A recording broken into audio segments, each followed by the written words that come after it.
What if a single phrase from a child could melt the broken heart of a millionaire? On Christmas Eve, 2024, Nathan Harpera, 40-year-old tech CEO, sat alone in silence, clutching his late mother's worn woolen scarf, his soul as cold as the winter night, years of grief buried deep. Then, a clear, innocent voice rang out, "Sir, you look so sad. Would you like to meet my mom?" The curious eyes of a 4-year-old girl unearthed a mystery. Who was this child, and how would she change Nathan's life forever? All right, my dear audience, prepare for a story that will leave you speechless. Take a moment to hit like, subscribe, and leave a comment below telling me where you're watching from and what time it is for you. It's always thrilling to see viewers joining us from around the world. On that crisp Christmas Eve of 2024, Nathan Harper sat motionless on a wooden bench in Seattle's Pioneer Square, clutching his late mother's threadbare wool scarf, the last keepsake of the woman who had sacrificed her life for him. At 40, Nathan was a tech millionaire with an empire worth millions, yet his heart lay a barren wasteland, joy buried the day his mother passed away a decade ago. The boisterous laughter of families around the square, the glittering eyes of children gazing at the giant fir tree, all it did was deepen his sense of isolation. Nathan had chosen solitude, erecting an invisible wall between himself and the world so that no one could touch his pain. Suddenly, a tiny presence cut through his dark reverie. A little girl no older than 4 stood before him, her large brown eyes sparkling like stars against the night. Her brown hair was tied off center with a red ribbon, a few curls escaping to frame her tiny face. Her gray coat was too big, the sleeves swallowing her hands, and her worn sneakers revealed frayed socks at the toes. Despite her humble appearance, she carried a strange confidence in every gesture. She tilted her head and studied Nathan with unblinking curiosity, as though he were a riddle to solve. "You're sitting here all alone, looking like you need a friend," she said in a clear, honest voice that rippled like a pebble thrown across Nathan's still waters. The simple words, so piercingly direct, struck a chord deep within him Moni had long since locked away. Nathan froze, his gaze flickering. He was unused to such sudden attention, especially from a child. His heart, long accustomed to silence, skipped a beat at her innocence. He pressed his lips together, striving to maintain the composed facade of a man in control, yet his eyes could not leave hers. "Where's your mother?" he asked, his voice steady but wary, afraid to shatter this fragile moment. The girl named Mia pointed toward a small eatery not far away, its windows glowing with warm yellow light like a beacon in the night. With a radiant smile, Mia explained that her mother was inside, clearing tables after a long shift, but always wearing a smile. Mia's words, though simple, held a strange power and invitation impossible to refuse. Nathan, who had lived in a world of cold calculations, felt an unfamiliar pull, a curiosity mingled with a longing to touch something real, something he'd lost long ago. He rose slowly, as though his body resisted his own will. Without hesitation, Mia reached for his hand. Her tiny fingers were ice cold, trembling in the winter air, yet her grip was firm, like she was guiding them both forward. Nathan, accustomed to controlling everything, let himself be led by Mia's small, worn sneakers treading the cobblestones. Mia's unguarded smile glowed like a tiny flame, seeping into his frozen heart and melting away a small patch of ice built up over the years. In that moment, Nathan ceased to be the powerful CEO or the man buried in his sorrow. He was simply a human being, pulled from his own darkness by a stranger's child. For the first time in years, a small light, gentle but unwavering, penetrated his soul, bringing with it a feeling he dared not name: hope. Mia's steps carried them toward the eatery's golden light, yet even her mere presence was enough to convince Nathan the world was no longer quite so cold.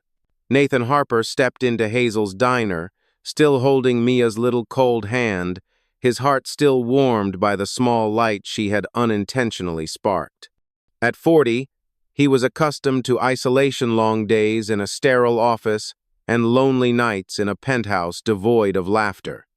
Yet from the moment Mia led him inside, he felt a subtle shift within an unfamiliar sensation, as if he'd walked into a world not his own, yet irresistibly compelling. He sat at an old wooden table, glancing at Mia as she swung her tiny legs, then fixed his gaze on the young woman wiping down tables a few steps away. Emily, Mia's 28-year-old mother, bore the marks of hard years on her face. Her light brown hair was tied back, stray strands clinging to her sweaty forehead.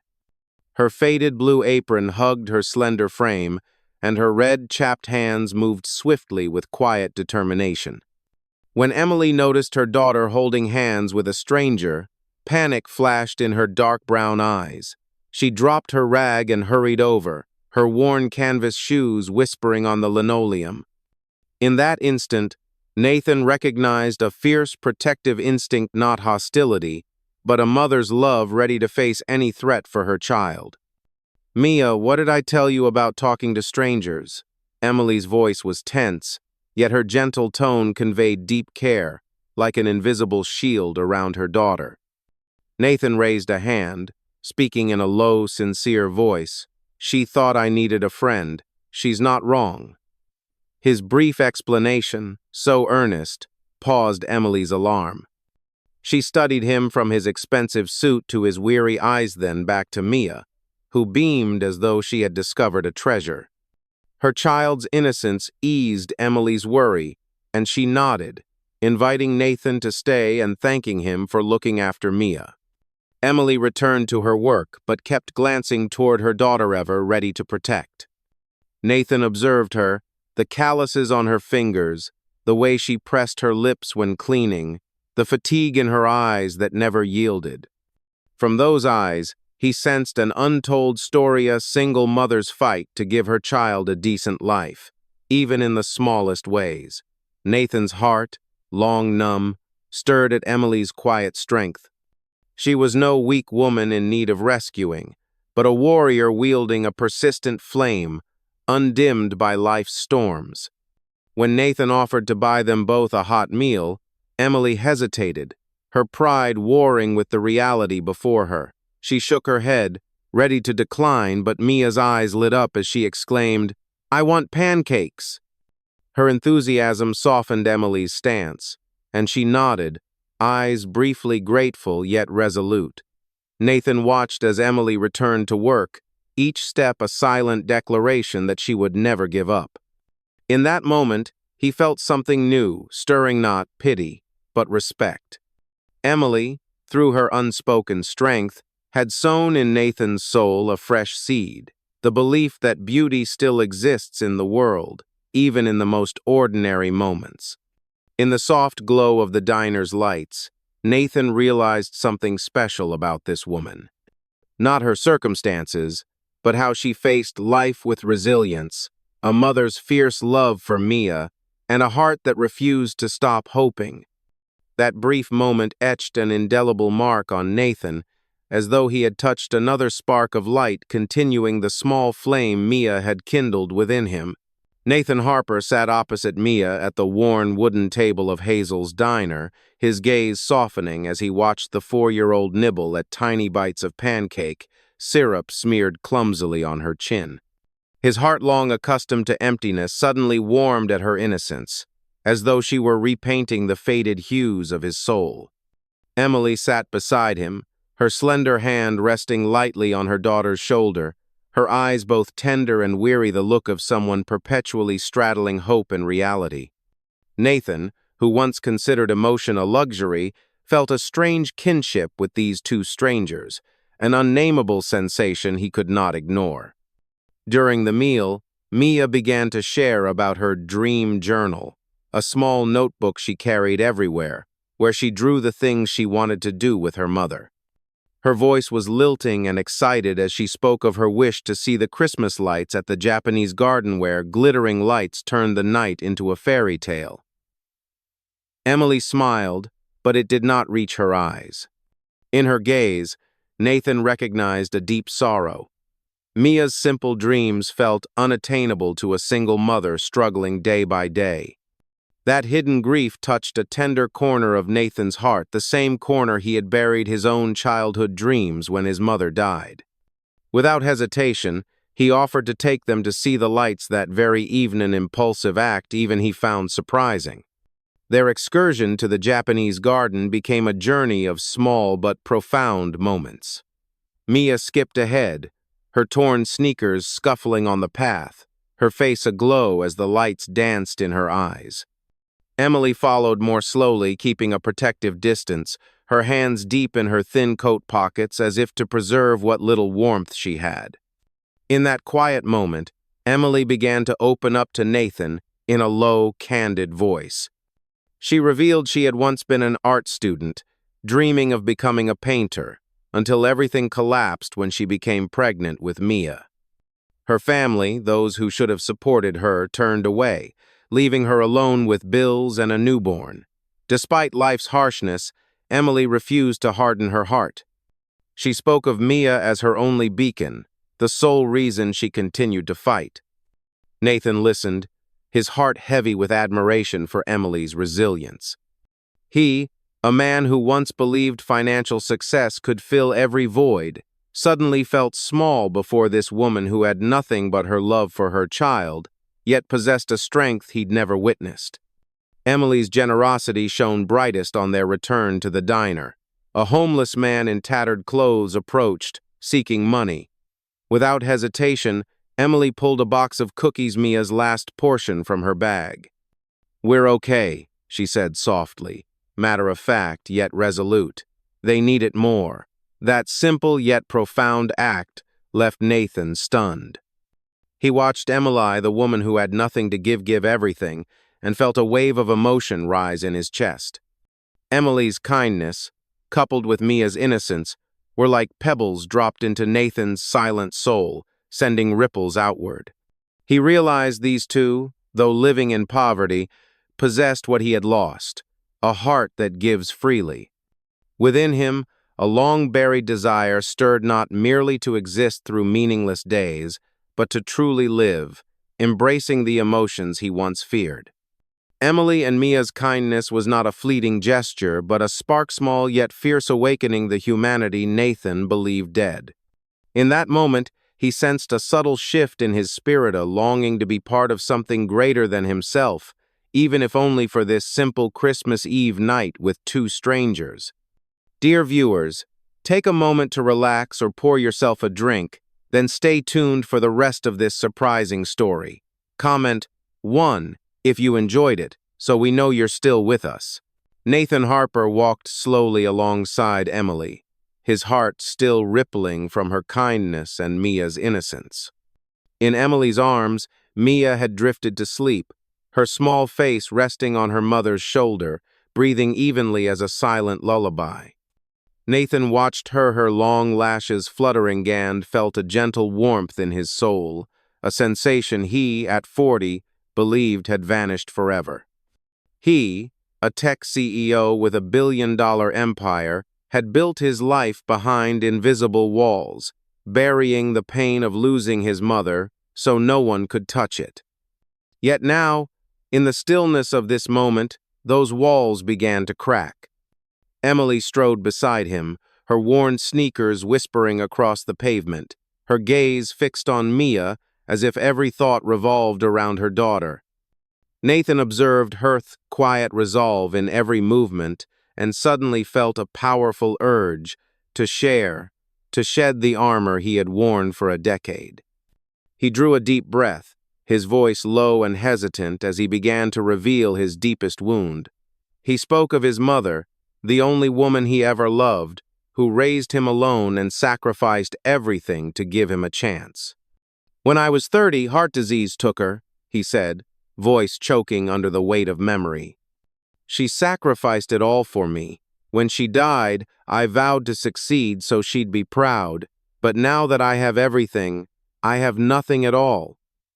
His words, sharp fragments of anguish, spilled from the depths of Nathan's soul. He bowed his head, his broad shoulders trembling, as if owning that emptiness were a burden too heavy to carry. Emily listened, her dark eyes never leaving him no judgment, only genuine presence. She understood loss not through flowery words, but through her own years of loneliness. When Nathan fell silent, his voice lost in the hush, Emily replied in a tone both gentle and piercing, as though piercing his armor, "She didn't want your money, Nathan. She wanted you to be happy." Those simple yet profound words cut through the fog of Nathan's mind. He lifted his head, their eyes meeting, and in that instant felt his ironclad defenses crumble. A surge of emotion welled up, uncontainable tears tracing down his face, the first he'd shed in a decade. Nathan, who once believed tears were a sign of weakness, let himself dissolve in the raw honesty of the moment. He bowed his head, wiping his cheek with the back of his hand, yet the tears flowed on, carrying away years of repressed sorrow. Emily said nothing further. She simply placed her hand on his shoulder light, but Unshakabla's silent promise that he was not alone. That touch carried no intent to console or fix, only her presence, something Nathan had never realized he so desperately craved. In that silence, he felt a fragment of his shattered heart beginning to heal, not because the pain vanished, but because he understood he could share it, that he no longer had to bear it alone. Emily's sincerity, joined with Mia's innocence, was like a breeze through Nathan's arid inner landscape, sowing seeds of hope. He, who had lived merely to exist, now sensed a new desire not for success, but for connection, for the vividness of ordinary moments filled with meaning.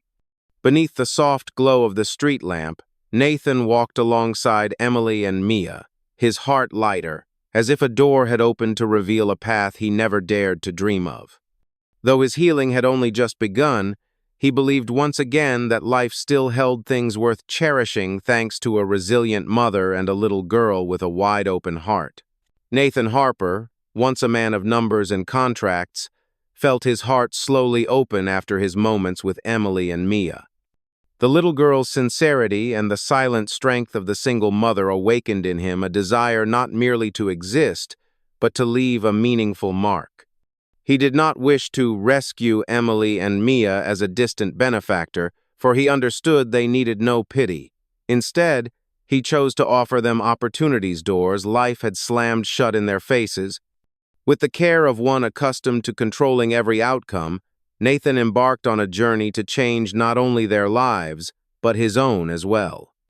He covered the rent for a modest Capitol Hill apartment for Emily and Mia for 3 months, a humble space they could finally call home. He awarded Emily an art scholarship at a community college so she could resume her dream of becoming a painter.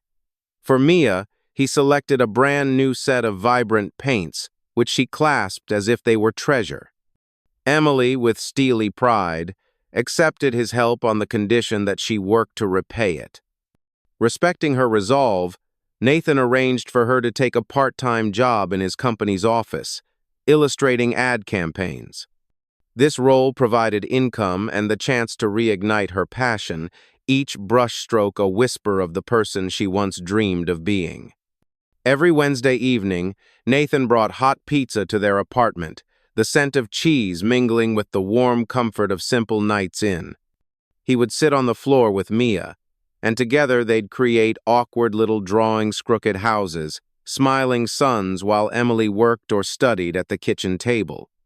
Those unassuming moments made Nathan's heart feel lighter, as though he were reclaiming a portion of his lost childhood. He watched Mia's eyes sparkle as she shared her sketches, sensing a deep connection, as if she were teaching him to see the world through the lens of pure joy. One evening, when Emily fell ill, Nathan arrived to find her seated at the kitchen table, pale and trembling, yet clutching her brush to finish an assignment. Her persistence in the face of exhaustion left Nathan speechless. Silently, he brewed her a cup of tea and set it beside her, then sat on the floor with Mia, recounting tales of the paintings his own mother once created, fields of flowers beneath sunset skies. images she'd used to conceal her own solitude as a single parent. Mia listened, eyes wide, and Nathan realized he was sharing a part of himself he had never allowed anyone to touch. Though fatigued, Emily looked up, gratitude shining in her eyes, and in that moment Nathan felt an invisible thread bind the three of them together. In Emily, Nathan saw not just a struggling single mother, but a woman with a vast heart who made the world more beautiful through Mia's eyes. Her quiet resilience, uncalculated kindness, and ability to transform hardship into motivation had stirred something profound within him. He understood his feelings were more than admiration, they were love, a love born not of glamour or grand gestures, but from the everyday acts of care. How Emily gently smoothed Mia's hair as she slept, how she pursed her lips in concentration when painting, how she refused to let life break her spirit. This genuine, quiet love caused Nathan's own long-imprisoned heart to beat anew. This journey did more than reshape Emily and Mia's futures, it transformed Nathan himself. He was no longer a man running from his pain, but a human learning to open his heart, to love, and to find meaning in life's smallest details. Each of Mia's drawings, each determined look from Emily, became a piece of a restored Nathaniel he believed lost forever.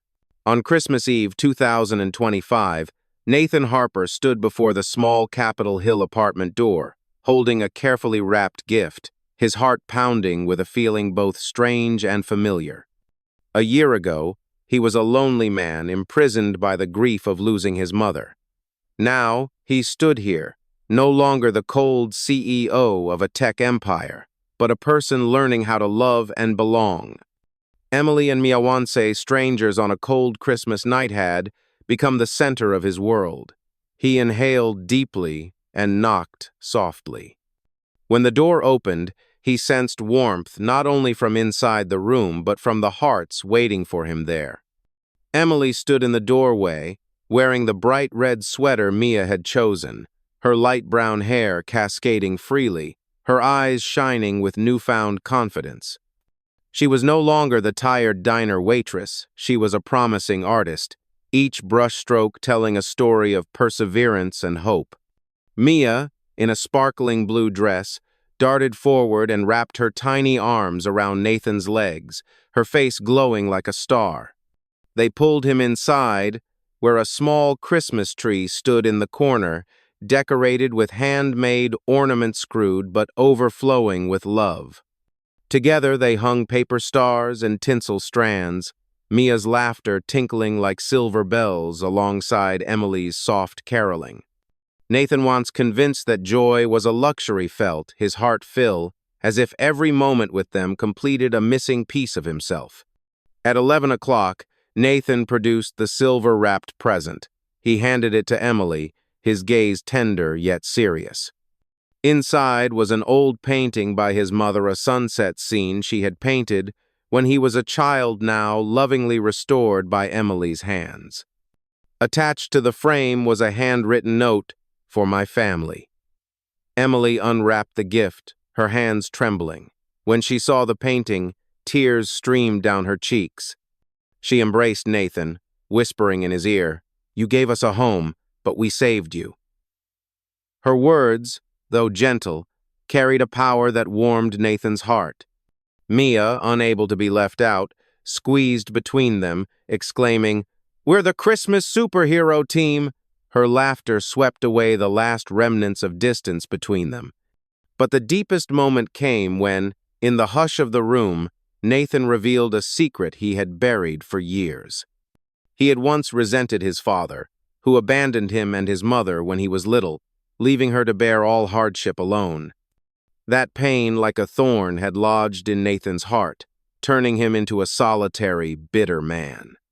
Recently, he'd found his father, now frail and remorseful, and chose to forgive him not because his father deserved it, but to free himself. "Forgiveness isn't forgetting," he told Emily, his voice low but firm. "It's choosing to live." Emily nodded, understanding sparkling in her eyes. She shared that she too had forgiven her own family for rejecting her when she became pregnant with Mia, even though they never apologized. That forgiveness didn't erase the past but gave her strength to move forward. They embraced, Mia wedging between them, her small hands clasping theirs as if she bound their hearts together. Christmas bells rang outside, gentle yet resonant, reminding them of life's miracles. In that warm space, Nathan, Emily, and Mia were more than a family. They were living proof that kindness, forgiveness, and love can heal the deepest wounds. Nathan looked at Emily's faith-filled eyes and Mia's radiant smile, and he knew he had found not just a home, but a reason to live. His scars remained, but now they were surrounded by love, like stars on a Christmas tree, shining in the winter night. From a frozen Christmas Eve to a home brimming with love, the journey of Nathan, Emily, and Mia teaches us that kindness, forgiveness, and love can heal the deepest wounds. A heartfelt word, a silent hug, or a small opportunity can change a life. May this story inspire you to open your heart and believe in new beginnings. Thank you for watching 30 Millionaire Stories. Please like, share, and comment with your own loving moments. See you next time, and always, be kind.